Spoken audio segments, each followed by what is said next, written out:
ये लीजिए अम्मा आपका मक्खन वाला पराठा, ये आपका तेल वाला और देवर जी आपका घी वाला पराठा। अरे बहुरिया, इतने साल हो गए लेकिन हमारी पसंद पराठा नहीं बना पाए, क्या करत हो रसोई माँ? तो लाइए फिर ले जाते हैं पराठा, अगर आपको नहीं खाना है तो लाइए। अरे आप छोड़ो, खा ही लेते हैं, हम अन्न का अपमान नहीं करते। देवर जी अब तो ला दीजिए हमारी देवरानी, तभी शायद अम्मा को चैन आएगा। क्यों अम्मा?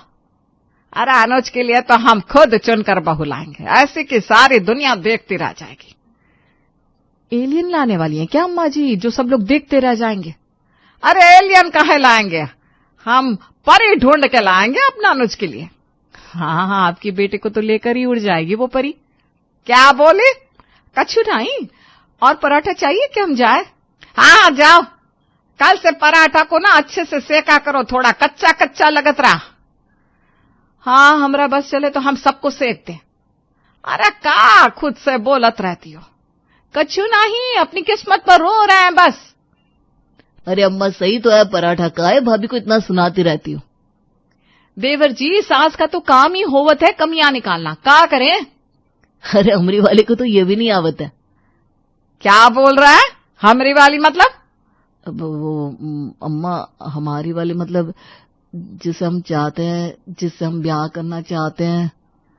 अरे तूने अपने लिए ढूंढ भी ली का? अम्मा हमने तो भैया से पहले ही ढूंढ ली थी, लेकिन अब बड़े का ब्याह हो तब तो हम अपना दावा बोले ना, इसलिए बस इंतजार कर रहे थे। अरे हमको पहले कहा नहीं बताया फिर? अब बता तो रहे ना, भाभी तो फिर भी अच्छा खाना बना लेते हैं, लेकिन हमरी वाली को तो मैगी बनाने में भी 1 घंटा लागत है। अरे तो फिर ऐसी ढूंढी काहे को फिर? हम तो तुम्हारे वास्ते परी ढूंढने चले थे, अब तुम चुड़ैल को घर में ला रहे हो। अम्मा ऐसा ना बोलो, हम शिवानी से बहुत ही प्यार करते हैं, अगर हमारी शादी उससे नहीं हुई तो हम खाना पीना छोड़ देंगे। हाँ हम कह दे रहे हैं।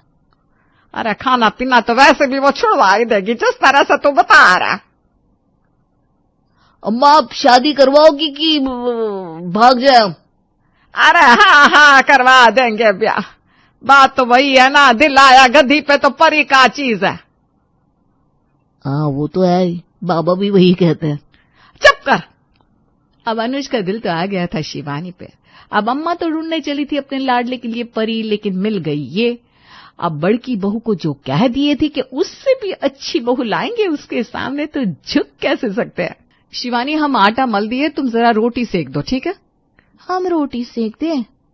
हाँ तो काम तो बराबर ही करना है ना, अब सारा काम हम ही करेंगे का? नहीं नहीं जीजी, सारा काम आप ही क्यों करेंगी, हम है तो करवाएंगी ना, हम आते हैं। हाँ जाओ चलो फटाफट। हम तुमसे पहले ही कहे थे कि हमें रोटी सेकना नहीं आता। अरे रुको ना जरा, हम कछु करते हैं। अरे क्या हुआ, अभी तक रसोई में आई नहीं रोटी सेकने? बस आ रहे जीजी। तुम एक काम करो, तुम जाओ रसोई में, हम तुम्हें पीछे से आवाज लगा देते हैं। हाँ ये ठीक है। ये रहा आटा हमने मल दिया है, लो। जी जी जी। अरे शिवानी हमारी कमर में बड़ा दर्द हो रहा है, जरा यहाँ आना। जी जी उनकी कमर में दर्द है, हम जरा बाम लगा कर आते हैं, ठीक है? अरे पर ये रोटी? अरे आते हैं आते हैं। अब इसको तो टाइम लगेगा, मुझे ही सेकनी पड़ेगी। क्या आइडिया था? देखो हम कहे थे ना बचा लेंगे तुम्हें, ये देखो तुम्हारे लिए रसमलाई लाए हैं, जल्दी से खा लो। अरे हमरे राजा कितना ख्याल रखा तो हमारा, जीतते रहो। अरे चलो चलो खा लो। शिवानी को 2-3 बार तो अनुज ने बचा लिया, लेकिन आज तो अनुज भी नौकरी पर गया था। आज शिवानी सोना की पकड़ में आ ही गई। चलो चलो रोटी जल्दी करो, अब हमने सब्जी तो बना दी है, रोटी तुम बना लो। वो कहा है ना दीदी, हमसे गोल गोल रोटियां नहीं बनती, हम ना धीरे धीरे सीख रहे हैं। कोई बात नहीं, धीरे धीरे सब सीख जाओगी, लेकिन करोगी तब सीखोगी ना। चलो बनाओ रोटी। लेकिन आज तो ना हमारी कलाई में बड़ा ही दर्द हो रहा है, वो कहा है ना अनुची जरा जोर से पकड़ ली थी कलाई। अच्छा हम ठीक किए देते हैं कलाई, लाओ जरा। ना ना ना ना ठीक हो जाएगा, आज आप बना लो ना, हम कल सेक देंगे रोटी, ठीक है? काहे का ठीक है, कछु नहीं, यहाँ आ जाओ, हम सिखाते हैं रोटी सेकना। अरे शिवानी बहू जरा यहाँ आना, हमारे पैर बड़े दर्द कर रहे, जरा दबा दो। अम्मा अम्मा बुला रही है, देखो जीजी, उनके पैर दबा कर आते हैं, अब भी आए जीजी। अरे लेकिन ये रोटी। लेकिन शिवानी तो भाग गई। अरे आज तो हम बचा लिए, लेकिन कितने दिन तक बचाएंगे? हमें ये रोटी सेकना नहीं आवते अम्मा। हाँ तो तुम्हें तो वो फोन के सामने खड़े होकर क्या वीडियो निकालना आवे है, हाँ? थैंक यू अम्मा हमारी तारीफ के लिए। आपको निकालना है का वीडियो, हम सिखा दें? अरे चुप कर पगली कहीं के। अच्छा जी, सबके सब देवरानी जी की तरफ है और हमसे काम करवाया जा रहा है। अब देखते हैं कैसे नहीं करती है काम। सोना को पता चल गया था कि शिवानी को बचाने के लिए अनुज और उसकी सास उसे कुछ करने नहीं दे रहे, लेकिन वो भी जिठानी थी, ऐसे कैसे देवरानी को छोड़ देती। अरे सोना आज रोटी नहीं बनाई हो का? नहीं अम्मा, हम आज पिंकी और पिंकी के पापा के लिए रोटी बना दिए, वो दोनों खा लिए। अब आपके लिए शिवानी बनाए देगी रोटी, है ना? शिवानी, अब अनुज और अम्मा के लिए रोटी बनाए दियो, हम आटा मल दिए। कौन? हम? शिवानी तुम्हारा ही नाम है ना, तुम इसे तो कह रहे हैं कि रोटी बनाए दो। अब अपने पति और सास के लिए इतना भी नहीं करोगी का? हाँ जीजी, हमारा ही नाम शिवानी है, हम बनाए देते रोटी। एक काम करो सोना बहुरिया, आज बड़ी ना कमजोर लग रही है, तो रोटी आज तुम ही सेक दो। हाँ हम रोटी बेलते जाते, आप सेक दो जीजी, हमारी तबीयत ना कुछ ठीक ना ही लग रही। अच्छा ऐसा का, चलो फिर यही सही, तुम रोटी बेल दो, हम सेक देते हैं। हाँ जाओ सोना बहुरिया, अच्छे से रोटी सेकना, कच्ची नहीं रहनी चाहिए। हाँ आप कोशिश तो करेंगे कि आपको अच्छी लगे अम्मा। आपको भी ना चैन नहीं अम्मा टोकने से। लो बनाओ रोटी। आप देख लो जीजी, हमसे गोल ना बने रोटी तो आपको पसंद आवेगी कि ना? तुम्हें क्या लग रहा है देवरानी जी कि हम कहेंगी लाओ लाओ हम बनाए देते? अरे नहीं नहीं, तुमने अभी हमें पहचाना नहीं।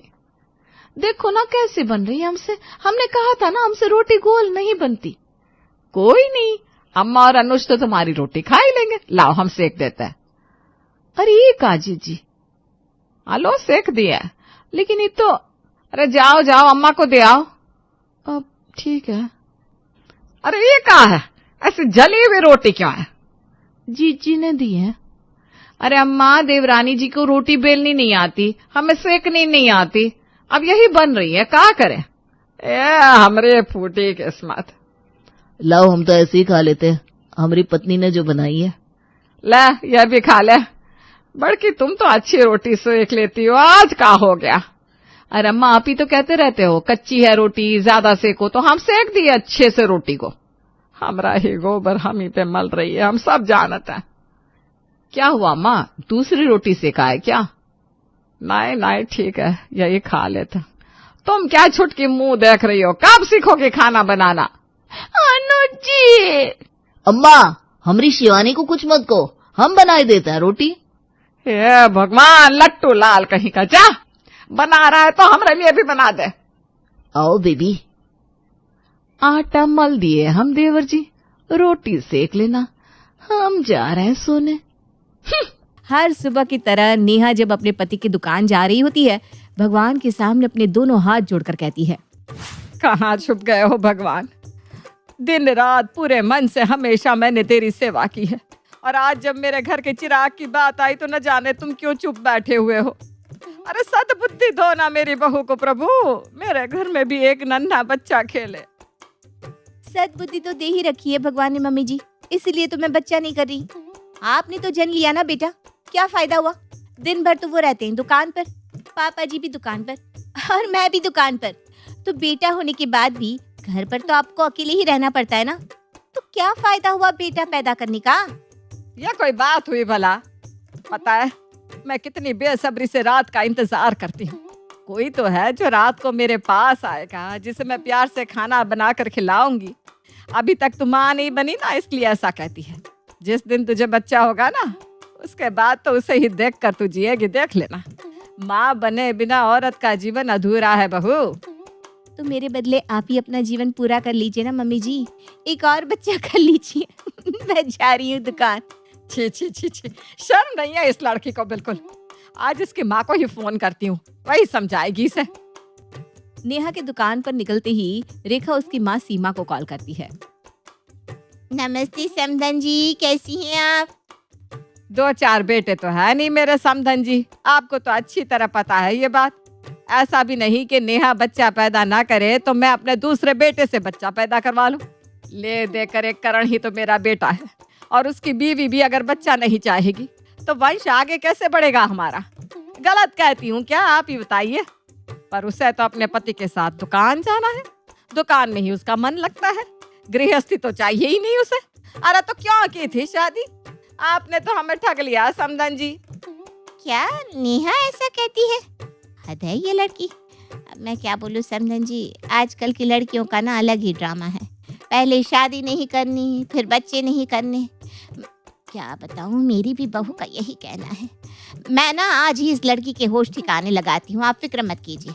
और आपको भी अगर कहीं लगता है कि सख्ती बरतने की जरूरत है तो बिल्कुल बरतिए, आखिरकार आप उसकी सास हैं। नेहा हमेशा से काम करना चाहती थी और वो बिजनेस का अच्छा नॉलेज भी रखती थी। इसीलिए शादी के 3 महीने बाद ही उसने अपने पति का बिजनेस ज्वाइन कर लिया था और उसके बिजनेस में आने के बाद ही बिजनेस का प्रॉफिट 2 गुना हो गया था। दोपहर में जब नेहा अपने दुकान पर होती है, उसकी माँ उसे फोन करती है। हम लोग इज्जत बचाते बचाते मर रहे हैं और तू अपने ससुराल में हमारी परवरिश पर कलंक लगा रही है। अरे क्यों नहीं करना तुझे बच्चा है? मैं सब जानती हूँ आजकल की लड़कियों के चोंचले। हमें अपना फिगर खराब नहीं करना बाबा। अरे भाई, तो बच्चा पैदा करने के बाद तू जिम ज्वाइन कर लेना, हो जाना वापस से फिट। ओफो, आप क्यों नहीं समझ रही हो मम्मी? वो बात नहीं है। मैं तो दिन भर दुकान में रहती हूँ, कौन संभालेगा बच्ची को? मैं तो जितना भी सोऊं, मेरी तो नींद भी पूरी नहीं होती और बच्चे के लिए रात रात भर मुझे जागना पड़ेगा। मैं तो फिर भी रात का खाना बनाने के लिए 7 बजे तक घर लौट आती हूँ। ये तो 12-1 बजे तक आते हैं दुकान बढ़ाकर। और तुम ही ना कहती थी बच्चा अपने ऊपर ही पलता है, पति उसमें कभी मदद नहीं करने वाला। तो कौन सा ये मेरा बच्चा पाल देंगे? जानती हूँ तेरी सास को, वो ना बड़ी भोली औरत है। वैसे भी तेरे घर में कितने लोग हैं? 2 घंटा तेरे ससुर जी के पास रह लेगा, 2 घंटा तेरी सास के पास रहेगा, तो कभी दामाद जी संभालेंगे। अरे जिसकी किस्मत में आना होता है ना, वो आकर ही रहता है। तेरी सास से बात हुई मेरी, उन्होंने कहा कि वो कर लेंगी सब कुछ। अब तू ना बच्चे के लिए देरी मत कर, बच्चा कर ले। एक बार उम्र निकल गई ना, फिर मांगते रहना भगवान से बच्चा, होने वाला नहीं बाद में। रात को जब नेहा अपने घर पहुंचती है, रेखा कहती है, मैं सोच रही हूँ तेरे और करण के नैनीताल के टिकट करवा देती हूँ। अच्छा मौसम है, दोनों बाहर घूम कर आओ, दुकान ये संभाल लेंगे। वो तो मैं जानती हूँ मम्मी जी, आप हमें बाहर क्यों भेजना चाह रही हैं? अरे जब सब पता ही है तुझे तो कर लेना बच्चा, हम पाल देंगे बहू। ठीक है मम्मी जी। और 2 महीने बाद नेहा प्रेग्नेंट रहती है। कुछ ही दिनों में नन्हा मेहमान रेखा जी के घर में आ ही जाता है। ये मेरा छोटा शेर है। इसे मुझसे लेने मत आइएगा रेखा जी।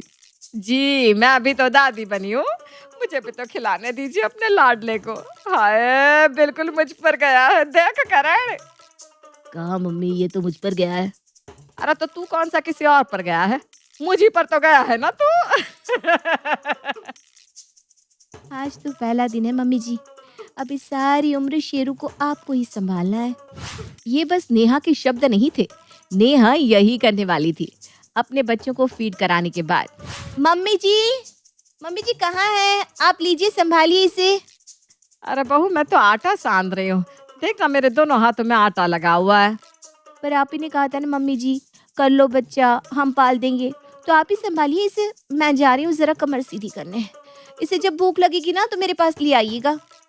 रेखा जैसे ही बच्चे को गोद में लेती है, वो पॉटी कर देता है। अरे ये क्या कर दिया बेटा है?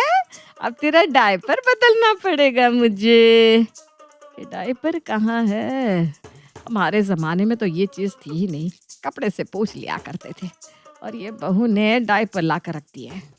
किसी तरह रेखा शेरू का डायपर बदलकर उसे गोद में उठाती है कि वो फूट फूट कर रोने लगता है। लगता है इसे नींद आ रही है। अपने कंधे पर शेरू को लिए रेखा घर में इधर उधर घूम घूम कर उसे सुलाती है। घुटने दुख गए मेरे तो। चलो अब सो गया ये, इसे बहू के पास छोड़ देती हूँ। जैसे ही रेखा नेहा के कमरे में जाती है तो वो देखती है कि नेहा आराम से टीवी देख रही है। इसे यहाँ मत छोड़िएगा मम्मी जी, टीवी की आवाज से ना ये जाग जाएगा और फिर से रोने लगेगा। इसे इसी तरह गोदी में सुलाए रखे ना, तभी ये सो पाएगा। और वैसे भी आप ही ने तो कहा था ना कि बच्चा आप पाल लेंगी। और इसी तरह एक हफ्ता बीत जाता है। एक हफ्ते के बेड रेस्ट के बाद नेहा फिर से दुकान जाना शुरू कर देती है। और अब हर वक्त रेखा को ही शेरू को नहलाने, धुलाने, कपड़े बदलने से लेकर सब कुछ करना पड़ता है। एक रोज रात के खाने पर कहाँ है मेरा पोता? दिन भर तो उसे देखने नहीं आते और रात को 2 मिनट के लिए कहाँ है मेरा पोता? अरे इतना ही प्यार है तो उसे रात को संभालते क्यों नहीं? जब वो उठकर रोता है तो कमरे से बाहर क्यों चले जाते हैं? 2 मिनट का प्यार सभी दिखा देते हैं, पर बच्चे को संभालना कोई नहीं चाहता। कभी नहीं सोचा था कि इस उम्र में मुझे बच्चा पालना पड़ेगा। मेरे पैर सुबह से भाग भाग कर इतने दुख रहे हैं। इसका इतने अच्छे से ख्याल बस आप ही रख सकती थी mummy ji. How lucky my Sheru is. अपनी बहू को बार बार बच्चा पैदा करने के लिए फोर्स करने वाली रेखा के अब अच्छे से होश ठिकाने आ चुके थे। वो किसी तरह बस इस बारे में अपने बहू से बात करना चाह रही थी कि अब वो शेरू को और संभाल नहीं पाएगी। एक दिन नेहा उसके पास आकर कहती है, आप बिल्कुल सही थी मम्मी जी। माँ बनने का सुख दुनिया के सभी सुखों से बड़ा होता है। लोग बस कहते हैं कि सर पर बोझ आ जाता है। कहाँ कोई बोझ आया मेरे सर पर। मैं सोच रही थी दूसरा बच्चा भी कर ही लूं। जैसे ये पल रखा है वो भी पल जाएगा। आप तो संभाल ही लेंगी दोनों को। After all you are a pro. एक और बच्चा? नहीं नहीं नहीं बहू। ये सुनते ही रेखा भाग खड़ी होती है। एक बच्चे को ही पालने में रेखा के होश ठिकाने आ गए थे, अब दूसरा बच्चा। तौबा तौबा। बहू लाई बारात। कहते हैं ना, लड़का लड़की राजी तो क्या करेगा काजी। अब काजी सास अगर शादी के लिए ना माने तो भाई दुल्हन क्या करे? जी ये करे जो हमारी आज की कहानी की दुल्हन ने किया। देखिए जरा। मीरा की माँ कहती है, अरे मीरा ये क्या कर रही हो? अच्छा लगता है क्या? बार बार हमें उस घर में लेकर जाती हो। अब जब करण की माँ नहीं मान रही है शादी को तो छोड़ो ना, कर लो किसी और लड़के से शादी। लड़कों की कमी है क्या? माँ, करण और मैं हम लोग बचपन से एक दूसरे को बहुत प्यार करते हैं। मैं कैसे किसी और से शादी कर लूं? अरे तो बोल ना करण को अपनी माँ से बात करे। वो क्यों नहीं मना रहा अपनी माँ को? वो टेढ़ी खीर है उसकी माँ, सीधी उंगली से नहीं मानेगी। तेरी होने वाली सास के अभी से इतने नखरे हैं। शादी कर लेगी तो घर पर रखेगी भी क्या? खैर, अब सास क्यों नहीं मान रही है ये जानना भी तो आप लोगों के लिए जरूरी है। तो चले करण के घर। ये क्या है करण? बुढ़ापे तक बहू का चेहरा देखने का मौका नहीं देगा क्या? क्या करूं माँ, मैं मीरा से ही शादी करूंगा, ये तो तुम जानती ही हो। फिर क्यों नखरे दिखा रही हो? नखरे मैं दिखा रही हूँ? अरे मीरा क्या चाहती है वो तुम नहीं जानते? वो बिल्कुल भी पॉसिबल नहीं है। अरे कौन सी लड़की घोड़ी में सवार होकर आना चाहती है और लड़के को डोली में बिठाकर ले जाना चाहती है? दुनिया हंसी उड़ाएगी बेटा, बोलेगी क्या लड़की पैदा की थी। बस माँ, तू ना दुनिया के बोलने पर चल, अपने बच्चों की खुशी के बारे में सोचना ही मत। अरे क्या सोचूं?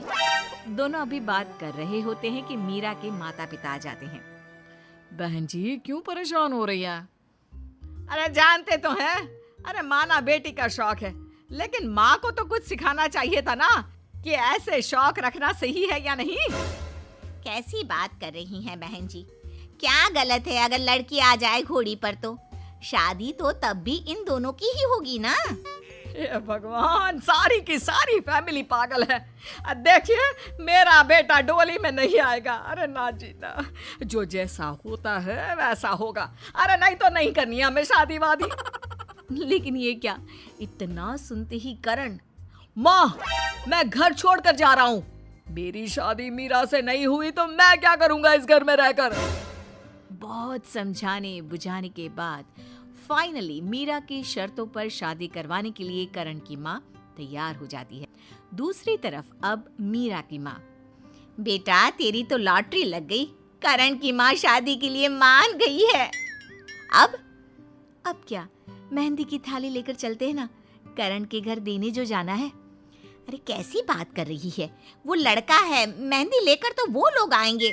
नहीं माँ, मैं तो बचपन से यही चाहती हूँ कि मेरी शादी में सब कुछ बिल्कुल उल्टा हो। खैर, माँ बाप क्या करते, माँ बाप लेकर जाते हैं हाथों में मेहंदी का थाल करण के लिए, जहाँ उसे देखकर करण की माँ, भगवान, अब ये भी होगा क्या? अरे इससे अच्छा तो ऊपर वाला मुझे बेटी ही दे देता, लड़के को मेहंदी। अरे प्रॉब्लम क्या है माँ, क्या प्रॉब्लम है? मेहंदी से हाथ ठंडा ही रहेगा ना।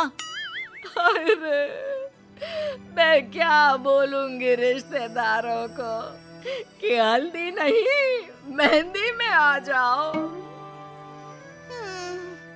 प्रॉब्लम यही है कि हम भी परेशान हैं कि क्या कहेंगे रिश्तेदारों से कि हम लोगों के घर मेहंदी का कार्यक्रम नहीं है, क्योंकि मीरा तो मेहंदी लगा ही नहीं रही है।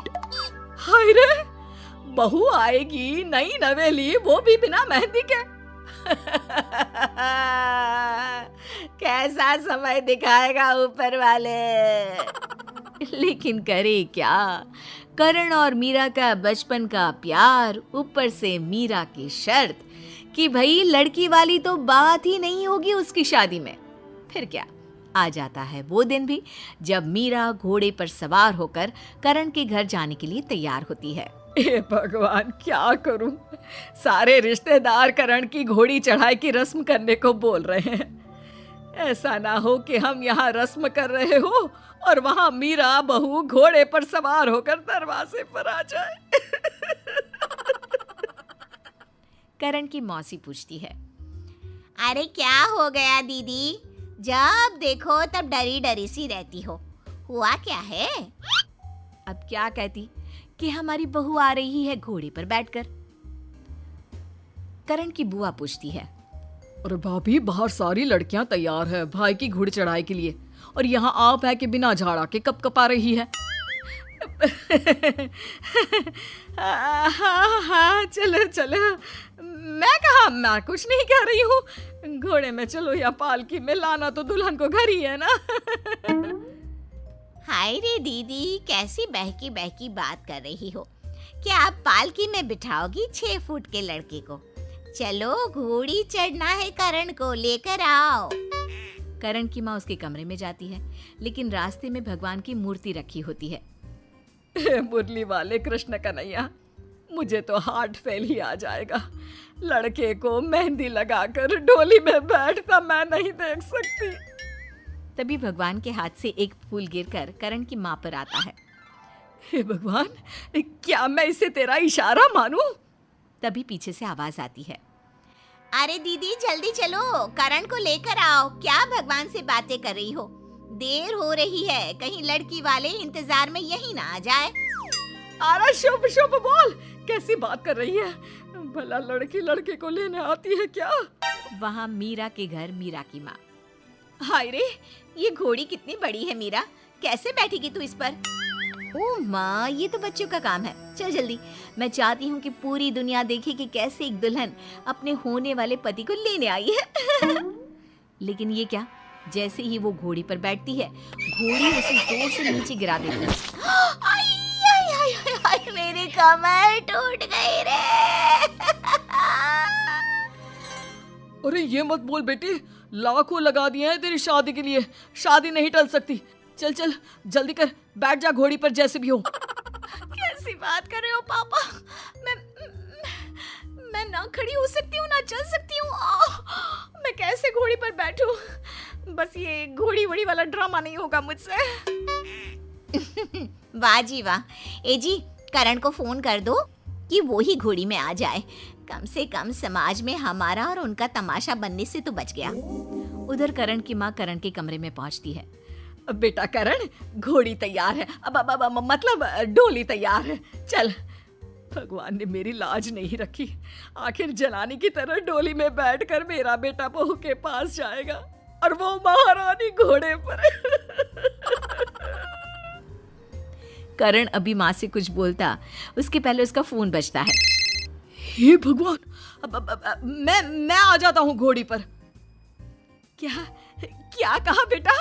मतलब क्या हुआ बेटा?